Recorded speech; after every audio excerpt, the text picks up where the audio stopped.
So you can make a marbled ball by getting a plastic fillable ornament and splitting it in half, and then getting 2 colors of paint. You can use red and white or green and white or whatever holiday colors you want. And then you just want to put a little bit in half of the ball and let it swirl around. If your paint is too thick, you can water it down with a little bit of water. You just don't want to get it too thin or it won't cover the plastic. Add more as needed and continue swirling.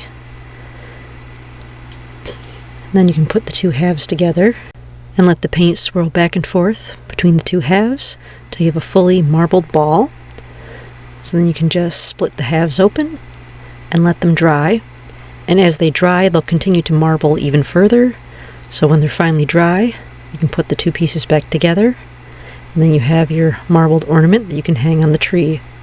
You can do this with any colors that you want. For the snowflake, take 3 popsicle sticks and glue them together in the center to form a little snowflake shape. And then paint them all white with a little bit of white paint all over it.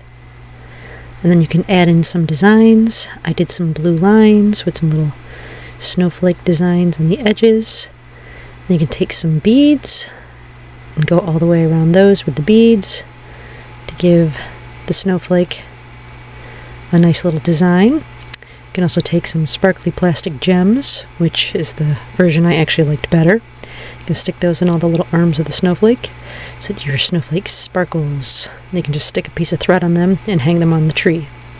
If you want a slightly nerdy version, paint 3 of the sticks silver color most of the way up.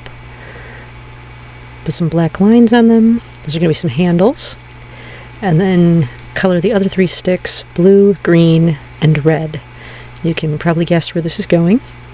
And then just take a little bit of white paint and put a white line down the center of each so that each one looks like a glowing lightsaber blade. So there's the nerdy Christmas snowflake. And then finally, if you want to make your clothespins a little more fun, paint them white and then put a little bit of black on the end. Take a piece of black cardstock and glue that at the base. That's going to be a snowman hat. Paint on 2 eyes and a little mouth and then some orange for a carrot. Take some rickrack and glue a couple pieces hanging off the side of him, then a little piece horizontally to be a scarf. And you got yourself a little snowman clothespin that you can use to make your cupboards have a little more holiday cheer. So here they are, some very easy little Christmas ornaments that you can make with things you probably already have.